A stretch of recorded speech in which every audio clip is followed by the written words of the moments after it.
지난 두 번은 베드로가 장로들, 즉 교회 지도자들과 직분자들에게 하는 고면의 서론에 해당되는 부분을 살펴봤습니다.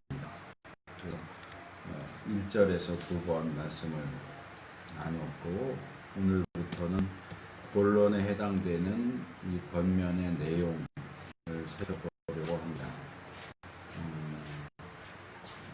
오늘 그 권면을 살펴보기는 할 텐데, 오늘은 우리가 베드로가 권면하고자 하는 내용이 뭐에 대한 내용인가, 뭘 얘기하려고 하는가 하는 내용을 좀 더 자세히 살펴보려고 합니다. 그것이 우리가 지금 읽은 2절 상반절에 나오는 너희 중에 있는 하나님의 양무리를 치되 라고 하는 말씀입니다. 이 부분이 오늘 우리가 살펴보려고 하는 본문입니다. 이 부분의 헬라어 원문에 나오는 순서대로 말씀을 살펴보려고 하는데, 헬라어 원문으로는 이렇게 되어 있습니다. 포이마나테 치라, 토, 엔, 휘민, 포임니온. 토는 정관사고 목적어는 뒤에 나오는 포임니온입니다. 토, 포임니온, 그 양무리를. 근데 이제 그 중간에 엔, 휘민, 너희 중에, 그는 너희 중에 있는 그 양무리를 치라. 그 마지막에 투데우에서 그 하나님의 이렇게 문장이 되어 있습니다.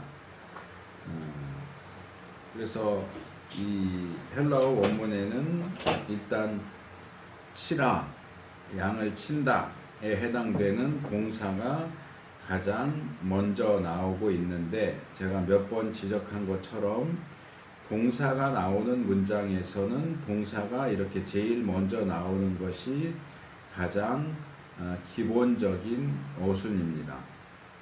그 다음에 금방 이렇게 설명을 드린 것처럼 조금 문장 구조가 조금 꼬여 있는데, 너희 중에 그 양무리에서 그하고 양무리가 이렇게 앞뒤로 나눠지고, 그 양무리 안에 너희 중에 라고 하는 말이 들어가 있습니다. 그래서 우리 한글로는 이걸 어떻게 번역할 길이 없어요. 그래서 너희 중에 그 양무리라고 번역할 수밖에 없지만, 그렇게 번역을 하면 헬라어 원문에 나오는 그 순서가 제대로 제시가 될 수가 없죠. 그래서 이 한글의 기본적인 문장 구조를 아예 무시하지 않는 한 이 헬라어 구문의 미세한 차이를 드러내는 것은 불가능합니다. 그렇지만 이제 오늘은 이 부분도 역시 순서대로 좀 말씀을 드리려고 하고요. 그 다음에 마지막에 이 양무리가 너희 중에 있는 양무리 있기는 하지만 그것은 그 하나님에게 속해 있다, 하나님의 소유다 라고 하는 사실이 제시됩니다. 그래서 이 순서대로 말씀을 나누려고 합니다. 아무래도 이 본문을 제가 2016년도에 설교를 했기 때문에 제가 보통은 예전에 설교한 내용을 다시 참고하거나 그러지는 않는데, 그때는 우리가 지금 자세하게 나누어서 보는 내용들을 조금 묶어서 개요하는 식으로 설교를 했기 때문에 참고가 되겠다 싶어서 제가 중간중간에 이제 소개를 해드리고 있는데, 제가 그때 이 부분을 이렇게 개요해서 설교를 했었습니다. 2, 3절은 권면의 내용이다.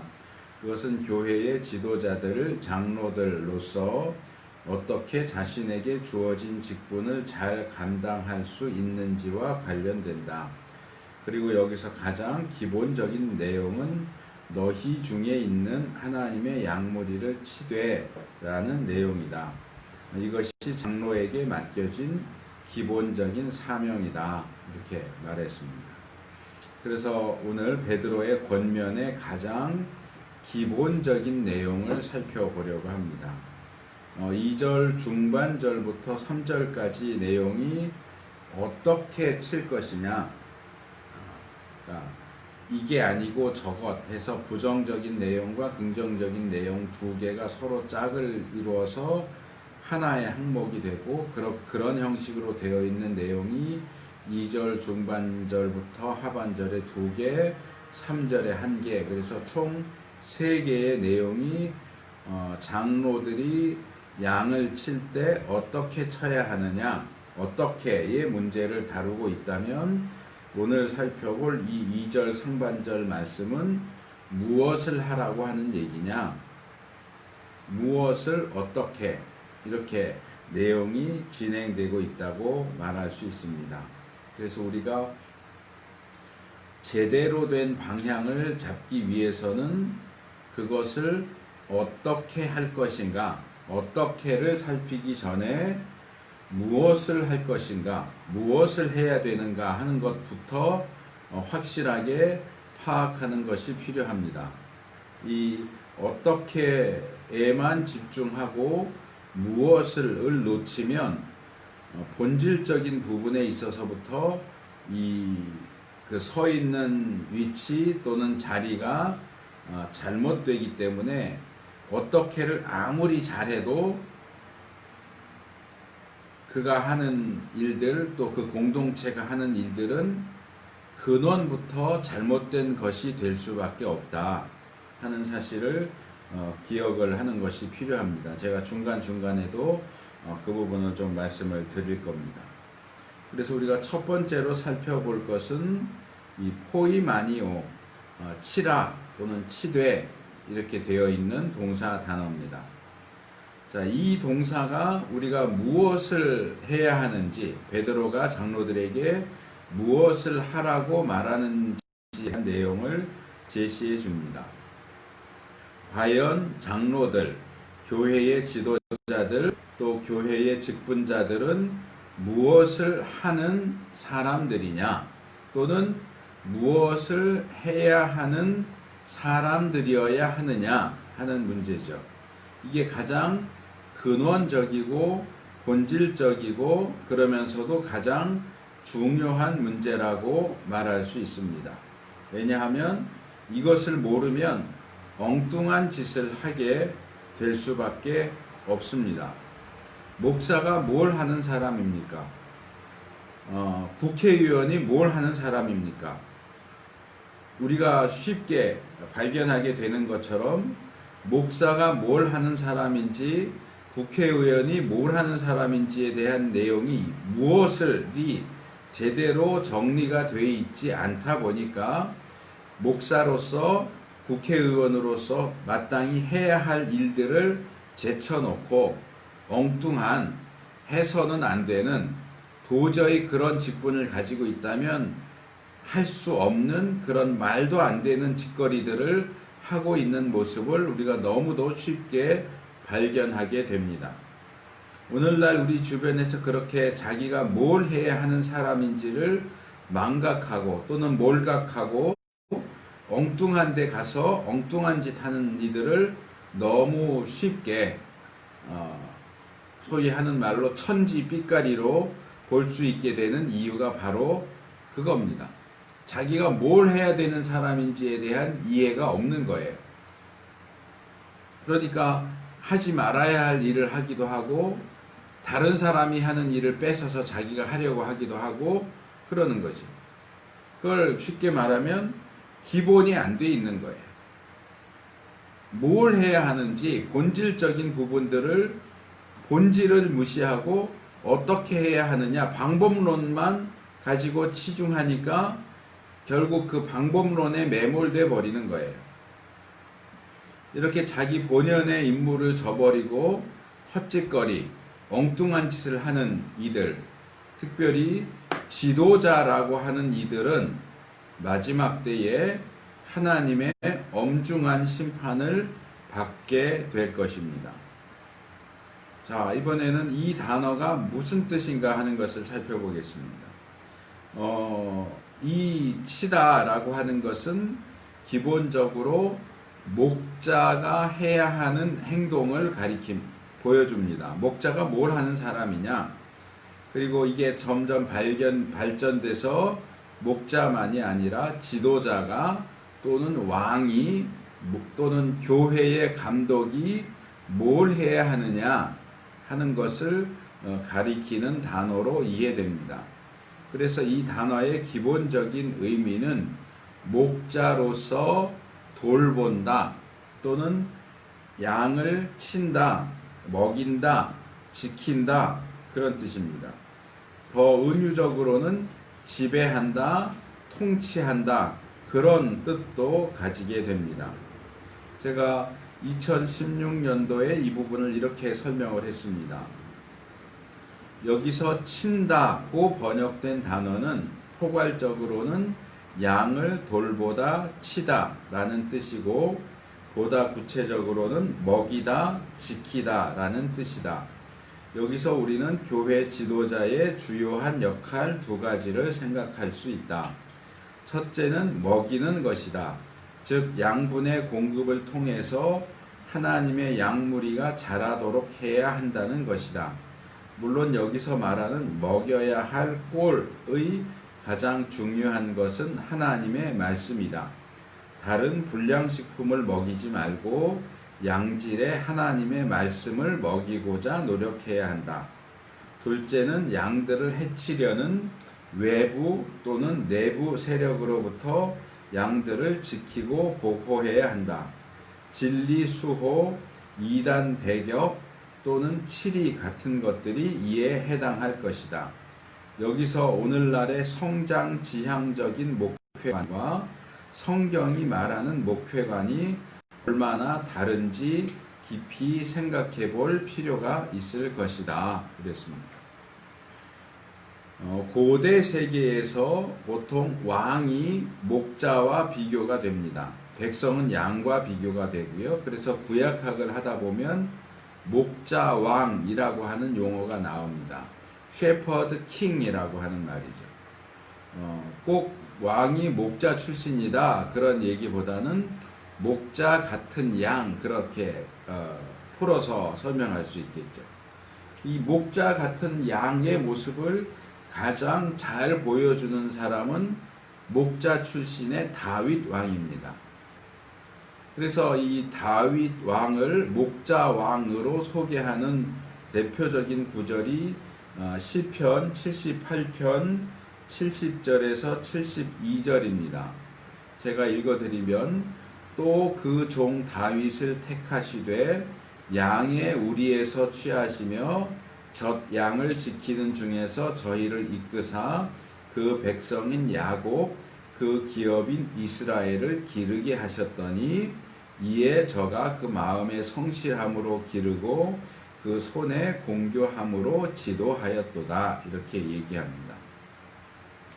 제가 앞에서 목사와 국회의원을 예로 들었지만 이 사람들 뿐만이 아니라 교회와 사회와 국가의 지도자들은 모두 동일한 의미에서 그들에게 맡겨진 무리의 목자라고 할 수 있습니다. 그리고 그렇다고 할 때 그들이 해야 하는 가장 중요한 두 가지 역할은 바로 그 무리를 먹이는 것과 지키는 것입니다. 국가의 수반, 대통령 또는 왕의 중요한 두 가지 역할은 백성들을 잘 먹고 잘 살게 해주는 것, 그리고 내부나 외부의 적으로부터 그들을 보호해서 안전하게 샬롬의 삶을 살 수 있게 해주는 것, 그렇게 이야기할 수 있습니다. 그래서 이것을 목사에게 적용시킨다면 조금 더 영적인 측면, 실제적인 부분도 포함하지만 말씀을 가르치는 것, 말씀을 먹이는 것과 또 진리를 수호하고 이단을 배격하고 또는 치리하는 이런 식으로 나타나게 될 것이고, 사회와 국가 지도자들의 경우에는 조금 더 실제적인 형태로 경제적인 측면과 또 정치 군사적인 측면에서 자국민을 보호하는 형태로 나타나야 하겠죠. 그래서 이 일들을 제대로 하지 않는다면 그들은 지도자의 자격도 없고 지도자의 권위도 인정받을 수 없는 겁니다. 그래서 이런 경우를 가리켜서 성경에서는 종종 싹군이다, 싹군 목자다, 요한복음 10장에 또는 에스겔 34장에 자기만 먹이는 목자다, 그렇게 이야기하고 있고, 그들이 얼마나 엄중한 하나님의 책망과 심판과 처벌의 대상이 되는지에 대해서 아주 강력하게 비난하고 책망하고 있는 모습을 발견할 수 있습니다. 그래서 이 목자들이 목사나 국회의원이나 대통령이나 이런 목자에 해당되는 사람들이 자기가 당연히 해야 하는 그 역할을 제대로 하지 않을 때 그들은 지도자, 목자로서의 어떤 자격도 권위도 인정받을 수 없다라고 하면 그 부분과 관련해서 우리 그리스도인들이 그런 지도자들에 대해서 어떻게 해야 할까? 그들에 대해서 저항해야 하는가? 저항할 수 있느냐? 저항을 할 수 있다면 어디까지 할 수 있느냐? 하는 문제가 발생을 하는데, 그것이 이제 소위 말하는 그리스도인의 저항권이라고 하는 겁니다. 이 부분은 아마 제가 예전에 교리 공부하면서 슬쩍 언급을 했던 것으로 기억이 됩니다. 또 오늘 설교 주제가 그 부분이 아니기 때문에 자세하게 말씀을 드리기는 어렵고, 다음에 언제 기회가 되면 이제 이 베드로전서 부분 끝나고 요한일서의 한 구절까지 다루면 그 다음에 하나님 나라에 대한 주제로 들어가게 되는데, 아마도 그 주제를 다루다 보면 이 문제도 나오게 되지 않을까 싶은데, 그때 가서 좀 더 자세하게 말씀을 드리도록 하겠습니다.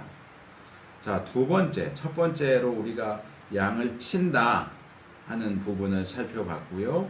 두 번째로 살펴볼 내용은 그 양을 치는 행동에 있어서 그 대상이 되는 양무리에 대한 내용입니다. 본문에는 양무리 또는 양떼, 여기 사용된 기본 단어가 이제 포임니온이라고 하는 헬라어 단어인데요. 이 포임니온은 양떼라고 번역이 됩니다. 영어로는 플록, 플록. 그래서 양을 가리킬 때는 보통 sheep 이렇게 sheep 이렇게 단수로는 sheep 이렇게 부르지만, 복수형으로서의 양, 그러니까 양떼 또는 양무리 그럴 때는 거기에 s를 붙여서 복수형으로 쓰지 않고 아예 다른 단어를 쓰는데, 그게 바로 이 플록입니다. flock, 플록. 그래서 이것은 양들이 모여있는 무리, 양떼, 양무리 또는 양떼 이렇게 번역하면 제일 좋을 것 같습니다. 그래서 제가 알고 있는 어느 목사님은 교회 이름이 양무리 교회, 또 양무리 서원 뭐 이렇게 하기도 하는데, 양떼 교회 이러면 조금 이름이 좀 이상하게 들리죠. 근데 이 단어는 양떼, 양무리 그런 뜻입니다. 그리고 실제적으로는 양떼고 상징적으로는 신자의 무리, 그리스도의 제자들의 무리, 장로들에 의해 관리되는 그리스도인들로 구성된 몸 또는 교회를 가리키는 단어입니다.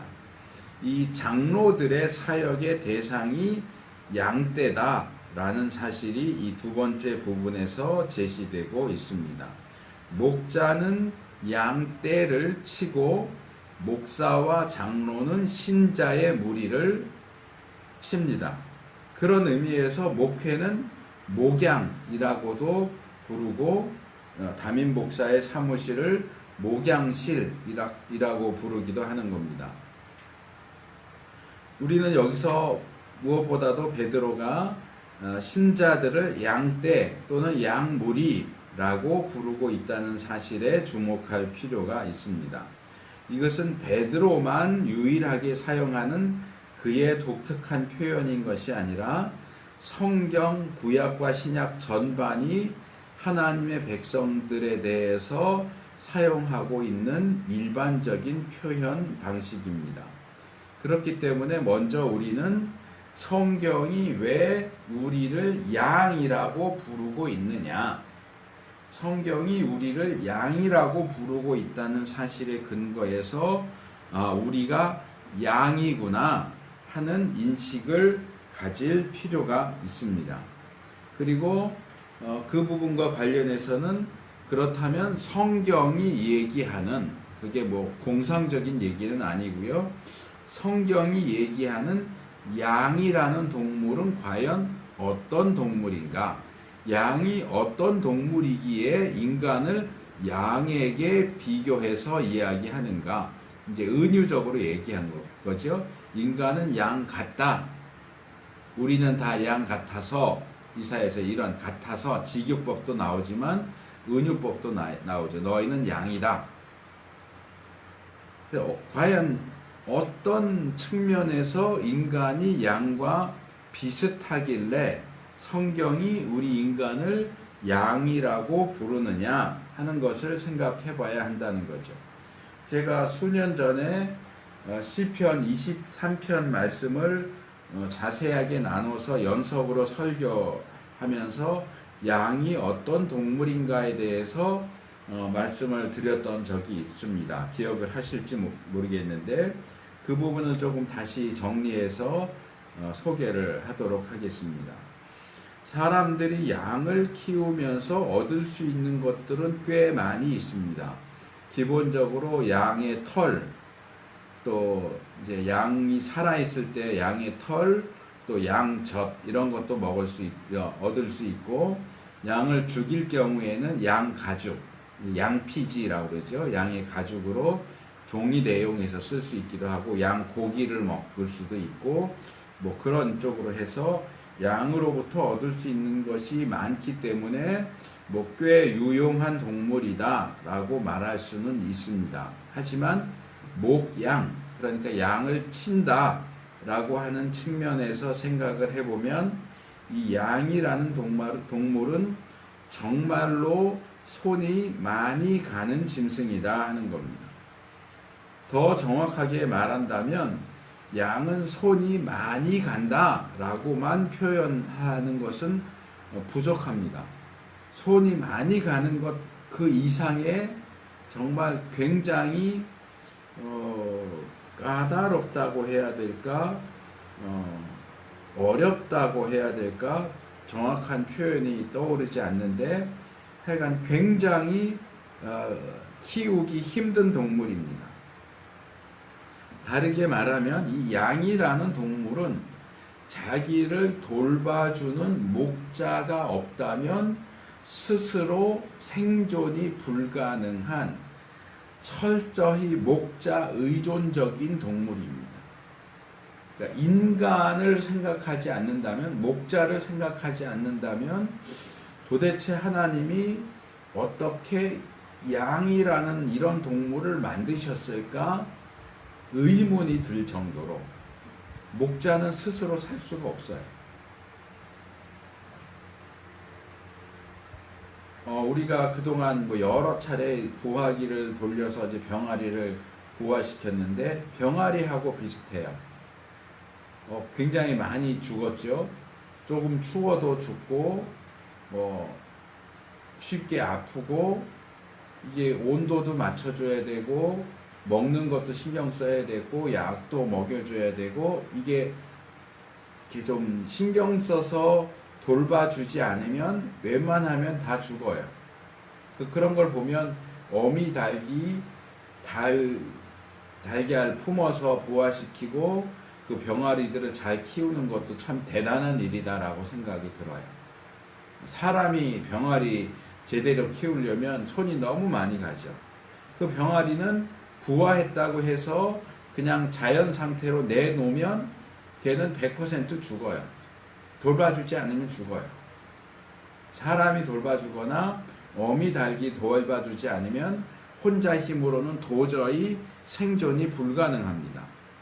물론 대부분의 이 어린 새끼들, 사람의 아이들도 마찬가지지만 대부분 그런 것처럼 근데 양은 어릴 때만이 아니라 커도 마찬가지예요.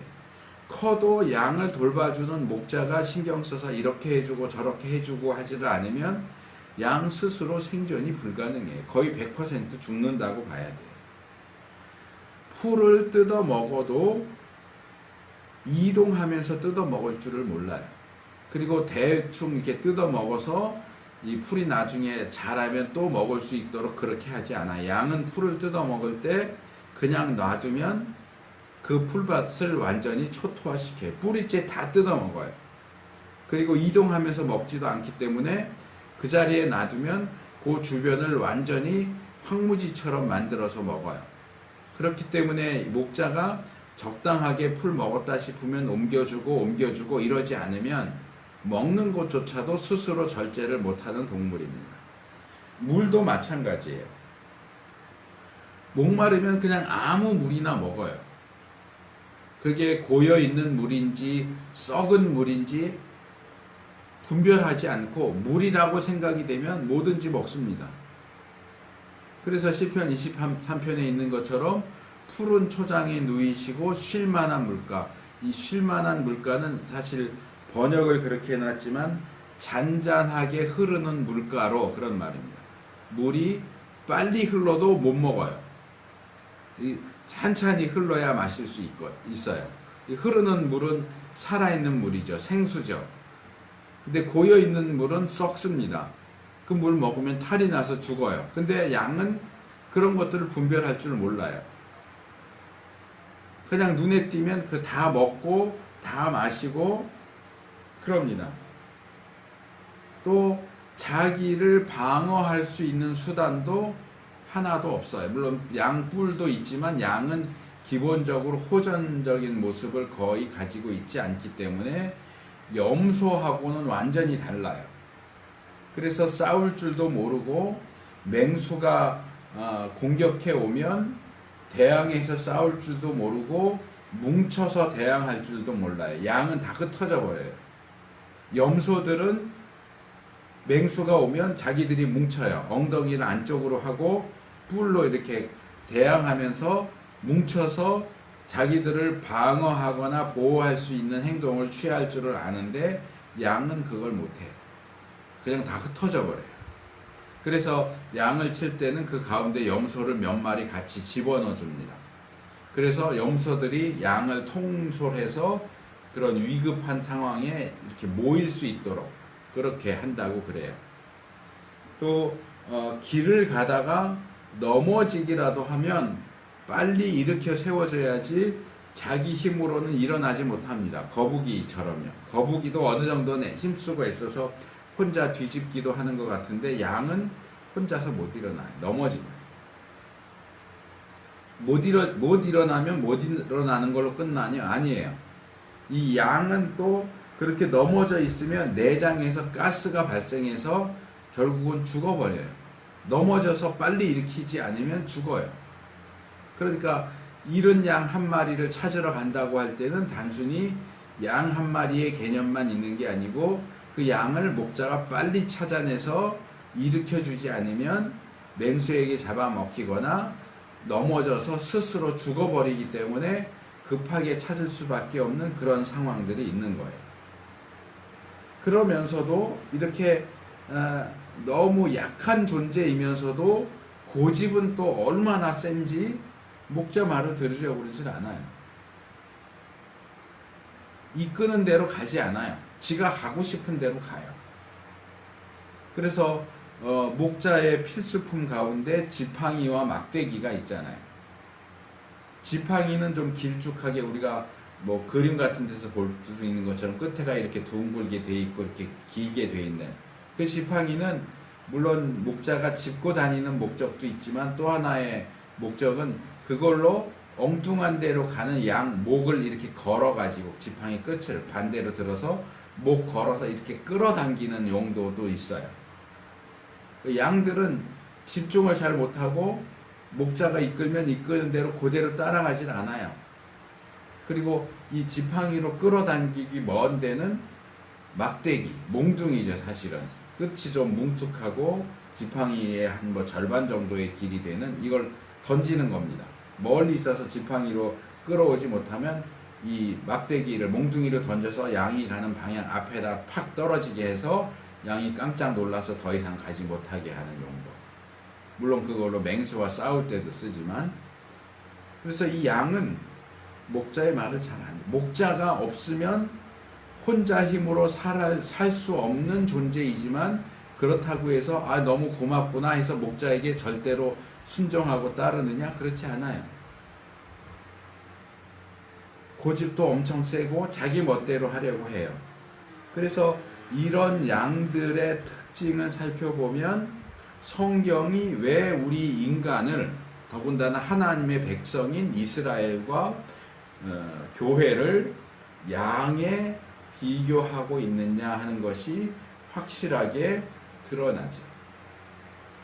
처음에 말한 것처럼 좋은 점도 아예 없지는 않아요. 털도 제공하고 젖도 제공하고 가죽도 제공하고 고기도 제공한다는 그런 부분들이 있지만, 그런 것들을 놓고 보기에는 지나치게 손이 많이 가요. 지나치게 힘들어요.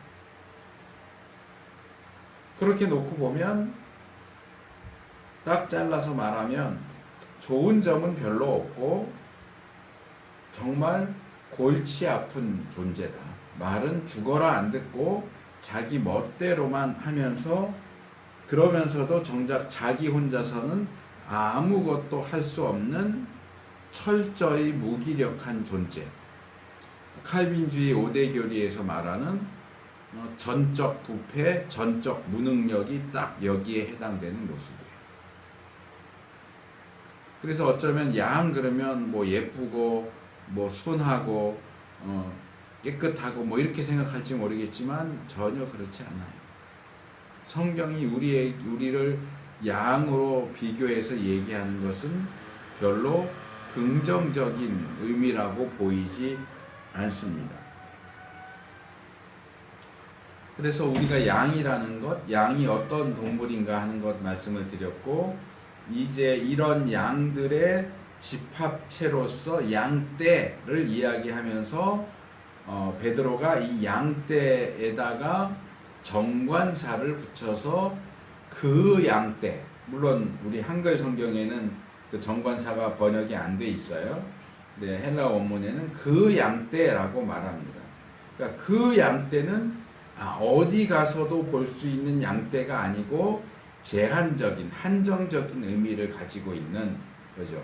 우리가 그거 그러면, 또는 그 사람 그러면 아무 사람, 아무 물건이 아니라 특별한 어떤 한 사람, 특별한 어떤 한 물건을 가리키듯이 그 양떼도 역시 특별하고 제한적이고 한정적인 의미에서의 양떼를 가리키는 것이다.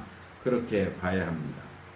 그래서 이 그 양떼는 사실 그것과 동격으로 제시되고 있는 이 마지막에 나와 있는 그 하나님의 그 양떼죠. 그 하나님의 그 양떼, 이렇게 해서 살펴봐야 되겠지만, 이 그 하나님의 라는 부분은 제가 설교 마지막 부분에서 말씀을 드릴 것이고, 여기서는 일단 이 그 양떼라는 표현이 한정적인 의미를 가지고 있다 하는 것만 말씀을 드리려고 합니다. 그래서 그 양떼가 일반적인 양의 무리 전반을 가리키는 것이 아니라 특별한 의미에서 제한적인 양무리, 양떼만을 가리키고 있다 하는 것을 알 수 있습니다. 요한복음 10장의 몇 구절을 읽어보면 10장 14절, 나는 선한 목자라 내가 내 양을 알고 양도 나를 아는 것이 그랬고, 10장 26절과 27절, 너희가 내 양이 아니므로 믿지 아니하는도다. 내 양은 내 음성을 들으며 나는 저희를 알며 저희는 나를 따르느니라. 그렇게 해서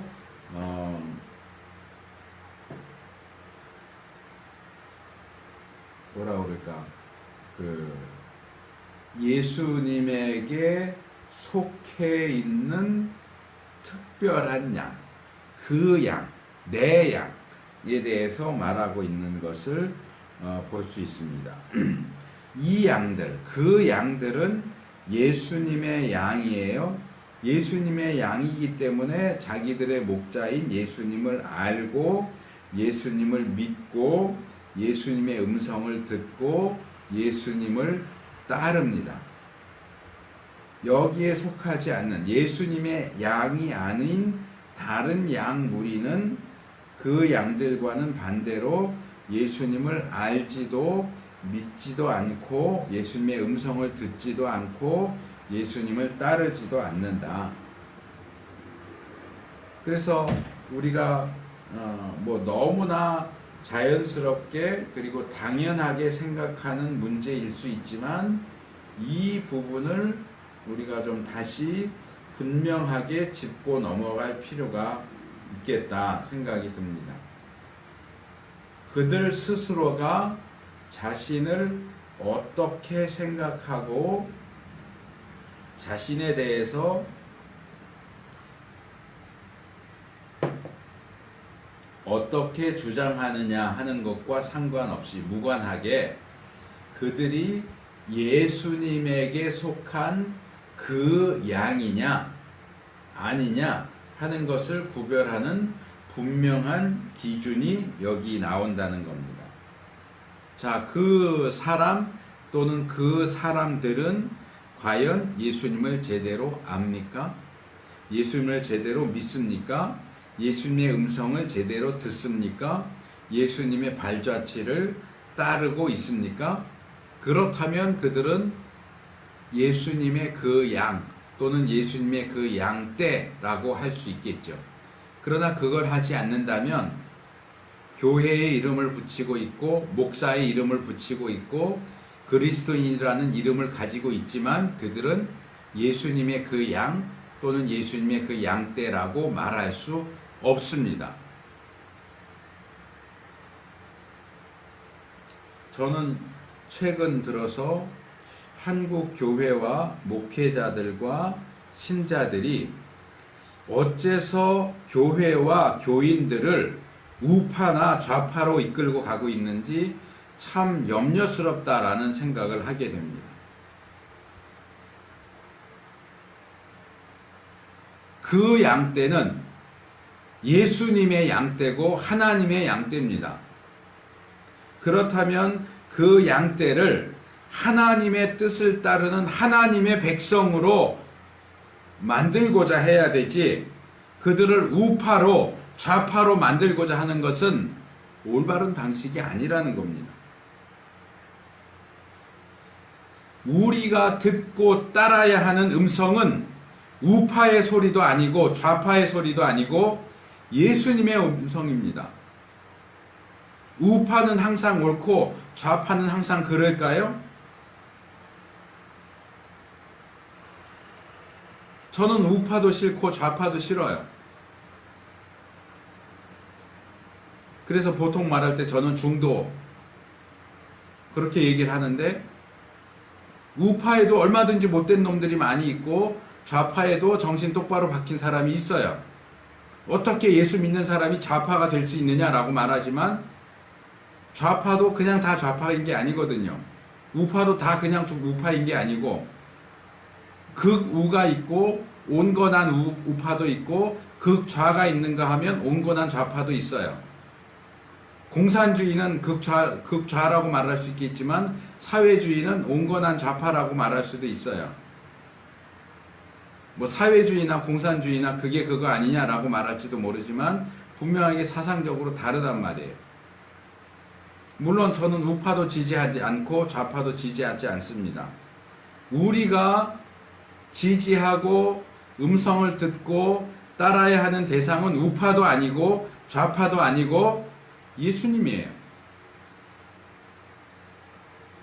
모든 교회와 신자는 예수님의 목소리를 듣고 따라야 하는 하나님의 나라 백성인데, 목사가 신자들을 하나님 나라 백성으로 양육하지 않고 좌파 백성으로 우파 백성으로 양육하는 것은 꽝이란 말이에요.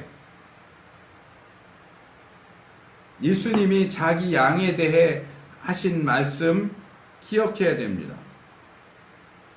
그리고 최근 이슈가 되고 있는 교회와 교계 지도자들의 언행을 거기에 비춰보세요. 예수님이 그게 내 양인지 아닌지를 알아보기 위해서, 양인지 똥인지 분별하기 위해서, 야, 여자 양한테는 야, 나 너랑 자고 싶으니까 빤스 내려봐. 그래서 빤스 내리는 여자 양은 내 양이고, 무슨 소리 하세요? 왜 그러세요? 그러면 똥이고, 남자 양한테는 인감도장 갖고 와봐. 이해하고 그냥 갖고 오면 양이고, 왜 그러시는데요? 물어보면 똥이고. 예수님이 그렇게 하십니까? 그렇게 하는 목사가 목사입니까?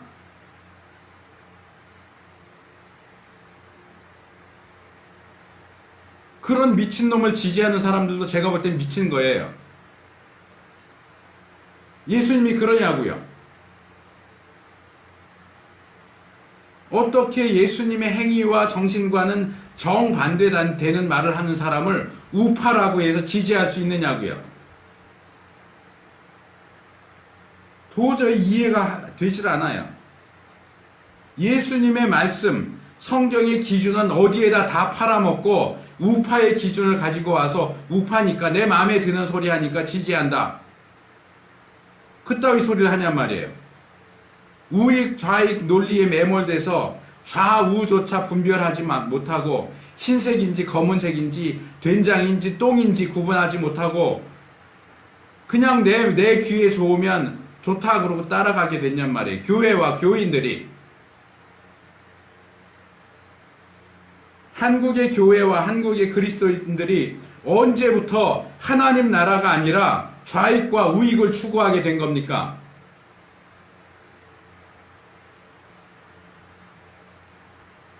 그런 모습을 보면 성경이 어떻게 우리를 양에게 비교하고 있는지가 정말 이해가 돼요. 정말 양이에요. 미련하고 멍청한 데다가 고집불통이에요.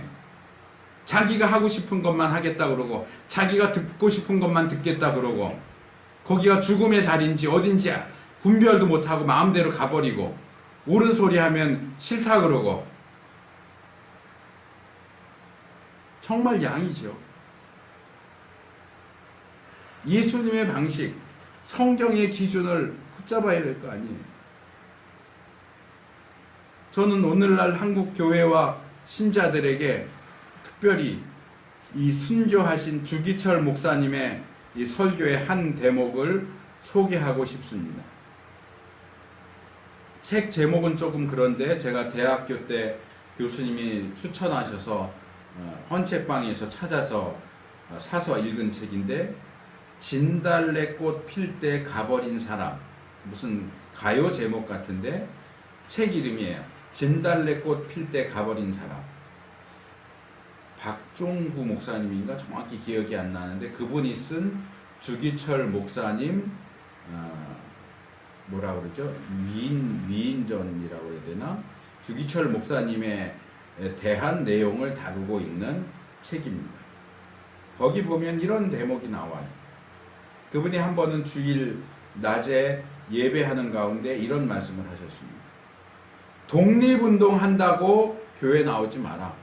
독립운동을 위해서 교회 나오지 마시오 했습니다. 제가 그 내용을 읽을 때 대학생이었는데 처음에는 그 내용을 읽고 이게 무슨 소리지? 화가 났어요. 그 당시에 조선에는 전국적인 조직이 교회밖에 없었어요. 그러다 보니까 독립운동을 하는 사람들이 서로 간에 연락을 하거나 접선을 하거나 또는 자금을 전달하거나 하는 일들을 하기 위해서 교회를 이용했던 경우가 많이 있었습니다. 그러니까 예배 드리기 위해서 교회에 오는 게 아니고 독립운동 하려고 교회에 나오는 거죠. 이런저런 일들을 하기 위해서. 그래서 그것을 아신 주 목사님이 교회를 아무리 선한 목적이라 할지라도 독립운동을 하기 위한 수단으로 이용하기 위해서 교회에 나오는 것은 잘못된 것이다. 교회를 독립운동의 수단으로 사용하지 말아라 라고 말씀을 하신 거죠. 근데 저는 그때 이 얘기를 읽으면서 야, 이거 무슨 주기철 목사님이라는 분이 이런 말을 하냐? 말도 안 되는 소리를 하시네. 반발했어요. 아니, 예수 믿는 사람도 소속된 국가가 있고 국가가 어려울 때는 예수 믿는 사람도 또는 교회도 그런 국난을 이겨내기 위해서 힘을 합해야지. 그럴 때 교회가 도움을 줄 수도 있고 또는 도움을 줘야 되는 거 아닌가? 왜 이렇게 얘기를 하지? 하고 굉장히 반발심을 품고 그랬었는데, 시간이 지나면서 제가 주 목사님이 왜 이 말씀을 하셨는가가 이해가 되기 시작했어요. 아주 단순하고 간단한 거예요. 교회는 하나님을 위해서 존재하는 곳이랍니다. 교회는 하나님의 뜻을 행하기 위해서 존재하는 곳이랍니다. 물론 교회가 하나님을 위한다 하는 얘기는 신자들이나 또 그들이 처해 있는 상황은 전혀 무시해야 된다, 그런 얘기는 아닙니다. 그리고 이 부분도 역시 앞으로 하게 될 하나님 나라라는 주제로 연속 설교를 하면 당연히 다루게 될 주제겠지만, 구약의 선지자들을 생각을 해보세요. 구약 선지자들이 백성들의 삶을, 백성들의 현실을 무시합니까? 구름 잡는 꿈 같은 얘기만 합니까? 그렇지 않잖아요. 오히려 더 적극적으로 하나님의 뜻에 비추어서 그들의 현재의 행동, 현재의 상황에 대해서 아주 선명하게 그것을 지적하고 또는 책망하면서 하나님의 뜻을 전하잖아요. 마찬가지로 오늘날의 교회와 목사와 신자들도 그렇게 할 수 있어야 한다고 생각합니다. 그러나 그 일을 할 때는 선지자들이 했던 것처럼 분명한 하나님의 뜻, 선명한 하나님의 기준 위에서 그렇게 해야 된다는 거예요. 마르크스 사상 위에서 하는 게 아니고, 자본주의 사상에 의해서 하는 게 아니고, 성경의 가르침 위에서, 하나님의 뜻 위에서 그렇게 해야 된다는 겁니다. 우익이나 좌익의 논리에 따라서 하는 것은 잘못된 거라는 겁니다.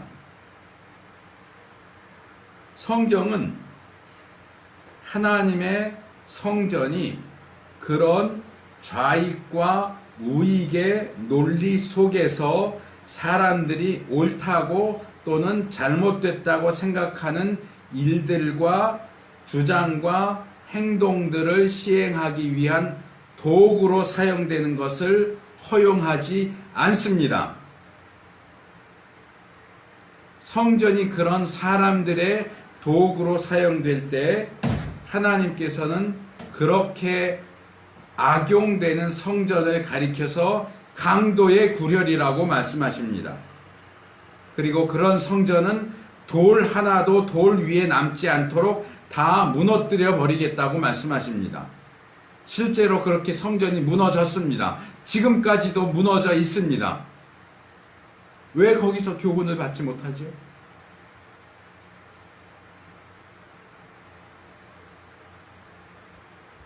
교회는 하나님의 뜻이 선포되는 곳이어야지 사람들의 이데올로기나 무슨 운동을 펼치기 위한 장이 되어서는 안 됩니다.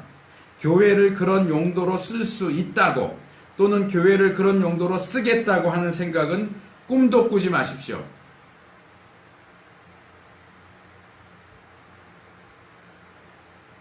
그렇기 때문에 교회와 기독교의 이름으로 하는 모든 활동들, 목사들과 신자들의 모든 말과 행동들은 성경이 제시하는, 그리고 양의 목자이신 예수님의 언행을 기준으로 삼아서 평가되어야 합니다. 아무개 목사가 이런 말을 했는데 예수님이 과연 그런 말씀을 하실까? 믿는다고 하는 어떤 사람들이 이런 행동을 하는데 과연 예수님이라면 그런 상황 속에서 그렇게 행동하셨을까?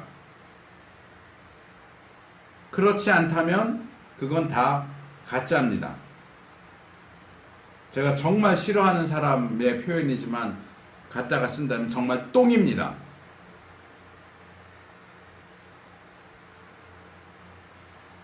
자, 세 번째로 너희 중에 라는 단어를 살펴보겠습니다. 이 부분은 제가 2주 전에 설교하면서 이것과는 반대되는 양떼 가운데 너희 중에 있는 너희 중에 장로들에게 양떼 가운데 있으면서 그들 가운데서 선택된 장로들에 대한 내용을 나눌 때 너희 중에 라고 하는 표현을 말씀을 드렸기 때문에 여기서는 길게 말씀을 드리지는 않을 겁니다. 똑같은 표현입니다. and women입니다. 너희 중에. 이제 상황은 정반대죠. 앞에 상황에서는 양떼 가운데서 장로들이 선택됐다 하는 얘기고, 여기서는 장로들 가운데 있는 그들과 함께 있는 양떼, 이렇게 서로 지향하고 있는 방향이 정반대죠. 양떼 가운데 있는 장로들 가운데, 장로들과 함께 있는 양떼. 출처와 소속과 위치를 가지고 말씀을 드렸기 때문에 제가 2016년도에 설교했던 내용을 소개하고 한 가지만 덧붙여서 말씀드리려고 합니다. 이 너희 중에 있는 이라는 표현은 지도자들과 양 무리가 사실은 하나임 또는 동일함을 가리킨다. 장로들은 지도자여 목자이기는 하지만 그들 자신도 여전히 한 마리의 양이라는 사실을 잊으면 안 된다. 바울은 에베소의 장로들에게 권면하는 중에 너희는 자기를 위하여 또는 온 양떼를 위하여 삼가라. 성령이 저들 가운데 너희로 감독자를 삼고 하나님이 자기 피로 사신 교회를 치게 하셨느니라. 사도행전 20장 28절라는 말을 한다. 목사, 장로라고 해서 자기가 양이 아니라고 착각해서는 안 된다. 우리는 성령께서 저들, 즉 양무리 가운데서 감독자를 삼고 교회를 치게 하신 자들이다. 우리는 목자로 세워졌지만 우리의 출신과 정체는 양이다. 직분자로 세워진 후에도 우리는 그 양무리 가운데 있으며 그 양무리 역시 우리 중에 있는 것이다. 우리의 정체성을 분명하게 파악하는 것이 중요하다. 덧붙여서 말씀드릴 내용은 이렇게 선택돼서 장로로 세워진 교회의 직분자들과 지도자들은 자기와 양떼가 동일한 정체성을 가지고 있다는 사실을 기억할 필요가 있다 하는 겁니다. 물론 앞에서 언급한 내용이긴 합니다만, 그래서 그 양떼가 나 자신과 전혀 다를 바 없는 존재다 라고 기억해야 합니다. 1절에서 내가 양떼와 다르지 않다는 사실을 강조했다면 이 2절은 반대로 양떼가 나와 다르지 않다는 사실을 강조하고 있다고 말할 수 있습니다. 제가 그때 얘기하면서 칼 바르트 얘기도 했죠. 내가 하나님의 마지막 심판대 앞에 설 때는 신학자로서도 아니고 목사로서도 아니고 한 명의 신자로서 하나님 앞에 서게 될 것이다 라고 말했다. 목사라고, 장로라고, 직분자라고, 또는 노회장이라고, 총회장이라고, 한기총 회장이라고 특별할 거 없어요. 다 양이에요. 너가 제대로 된 양이었느냐? 거기에 덧붙여서 내가 목자로 세워진 그 역할을 제대로 하고 왔느냐를 따지실 겁니다. 자기가 목자이기 때문에 양과는 다르고 어떤 특별 대우를 받아야 된다는 그런 착각은 하면 안 됩니다. 마지막으로 그 양떼를 수식하는 또 다른 중요한 표현인 그 하나님의 라는 말을 살펴보도록 하겠습니다. 2016년도 설교하면서 제가 이 부분을 이렇게 설교했습니다. 우리 자신을 비롯하여 우리에게 맡겨진 그 양무리가 우리 자신의 양무리가 아니라 하나님의 양무리라는 사실도 기억해야 하는 중요한 사실이다. 담임 목사들은 부교역자들에게 자기 교회의 성도들이 부교역자의 양무리가 아니라 담임 목사인 자기의 양무리라는 것을 강조한다. 그 교회 출신의 장로들은 외부에서 초빙된 목사에게 그 교회가 자신들의 교회이고 그 성도가 자신들의 성도임을 주장한다. 모두 틀렸다. 모든 교회는 하나님의 교회이며 모든 성도는 하나님의 양무리다. 우리 모두는 고용되어서 하나님의 양무리를 치는 것이다. 내가 담임 목사라고 해서 또는 수석 장로라고 해서 교회와 성도가 자기 것이라고 착각하지 말아야 한다. 우리 모두는 청직이요 고용인이다. 그랬습니다. 저는 여기에 좀 덧붙여서 성경이 하나님의 양, 예수님의 양에 대해서 얘기하는 내용을 좀 소개하려고 합니다. 구약 시편에 우리가 하나님께서 기르시는 양이다 하는 말이 여러 차례 나옵니다. 시편 79편 13절 그러하면 주의 백성 곧 주의 기르시는 양된 우리는 영원히 주께 감사하며 주의 영예를 대대로 전하리이다. 95편 7편 대저 저는 우리 하나님이시요 우리는 그의 기르시는 백성이며 그 손의 양이라 너희가 오늘날 그 음성 듣기를 원하노라. 100편 3절 여호와가 우리 하나님이신 줄 너희는 알지어다. 그는 우리를 지으신 자시요 우리는 그의 것이니 그의 백성이요 그의 기르시는 양이로다. 신약에 오면 앞에서 소개했던 요한복음 10장의 몇몇 구절들과 함께 요한복음 26장 16절 말씀도 봐야 됩니다. 또 두 번째 가라사대 요한의 아들 시몬아 내가 나를 사랑하느냐 하시니 가로되 주여 그러하외다. 내가 주를 사랑하는 줄 주께서 아시나이다. 가라사대 내 양을 치라 하시고 구약에서도 신약에서도 그리고 오늘날에도 신자들과 그 무리는 교회는 하나님께 예수님께 속해 있습니다. 그들을 치고 먹이고 보호하고 다스리는 목자로 세워진 이들은 사실은 삭군이에요. 그 요한복음 16장에서 말하는 나쁜 의미에서 삭군이 아니고 고용인이라는 말이에요. 우리는 고용된 거예요. 양의 주인이 아니란 말이에요. 교회의 주인이 아니란 말이에요. 양을 돌보고 교회를 돌보라고 하나님이 우리를 고용하신 거예요. 그래서 우리가 책임감을 가지고 사역해야 하기는 하지만 이 부분에서 지나치게 나가서 착각하면 안 된다는 거예요. 우리에게는 우리의 뜻대로 우리의 생각에 옳은 대로 양을 칠 권리가 없어요. 양들의 진짜 주인이신 하나님 예수님이 원하는 대로 목양해야 합니다. 하나님께서 그분의 양들이 어떻게 자라기를 원하시는지는 성경이 가르쳐주고 있죠. 그렇기 때문에 우리가 목양을 하는 가장 중요한 지침서로 삼아야 하는 것은 좌익도 아니고 우익도 아니고 경제학, 경영학, 실용주의, 방법론이 아니라 성경이어야 한다는 겁니다. 그렇기 때문에 목자들은 성경을 제쳐놓고 교회가 무엇인지 하나님의 양무리가 어떤 자들인지를 망각하고서 영리를 돈 버는 것을 목적으로 하는 세상의 성공적인 기업들을 벤치마킹하겠다라고 해서는 안 됩니다. 교회는 기업이 아니에요. 교회는 경영학이나 경제학의 원리에 따라 경영되어야 하는 영리단체가 아니란 말이에요. 교회는 하나님의 양무리입니다.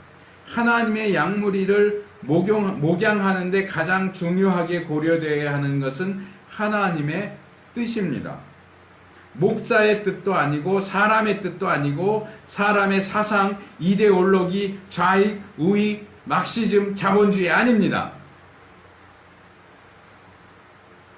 하나님을 제쳐놓고서 자기가 양무리의 주인인 것처럼 착각하지 말아야 됩니다. 목사가 됐든 장로가 됐든 그 교회를 내가 세웠다, 내가 개척했다, 또는 그 교회가 성장하는데 내가 많이 헌신하고 기여했다. 그래서 그 교회와 그 양무리의 주인이 나다라고 생각하면 안 돼요. 그렇게 생각하니까 세습을 하는 거죠. 그렇게 생각하니까 외부에서 소빙해온 목사들을 쫓아내는 겁니다. 왜? 내 마음에 안 드니까. 교회 주인인 내 마음에 안 드니까 얼마든지 쫓아낸다는 거예요. 내가 교회 목사와 장로들의 고용인이에요. 하나님이 주인이고 내가 고용인이라는 생각을 못하는 거죠. 이상한 주인의식을 가지는 거죠.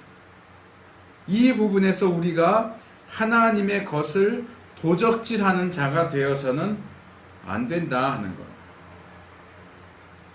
이제 오늘 살펴본 내용을 좀 쭉 정리를 해보겠습니다.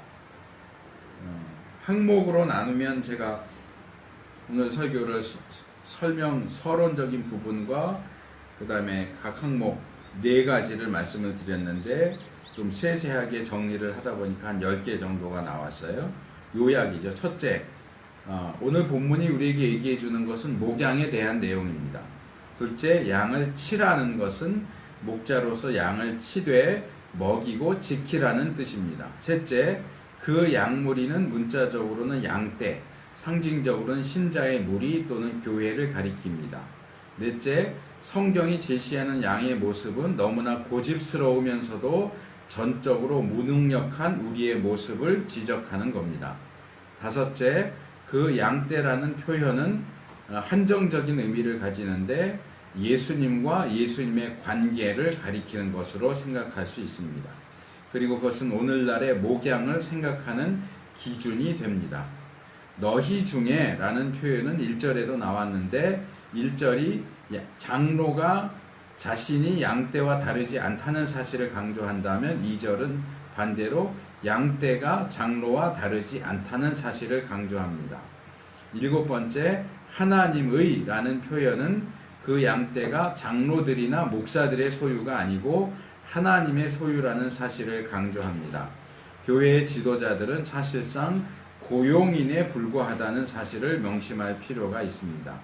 8째, 자기들이 교회를 세우는데 기여했다고 해서 하나님을 제쳐놓고 자기들이 교회의 주인인 것처럼 착각하지 말아야 됩니다. 9번째, 또한 우리에게는 우리의 뜻대로 양을 칠 권리가 없고 오직 양들의 진짜 주인이신 하나님 예수님이 원하시는 대로 목양해야 한다는 사실을 명심해야 됩니다. 10번째, 어떤 측면에서 하나님의 양무리를 도적질하는 행동을 하는 자들이 되지 않도록 조심해야 됩니다.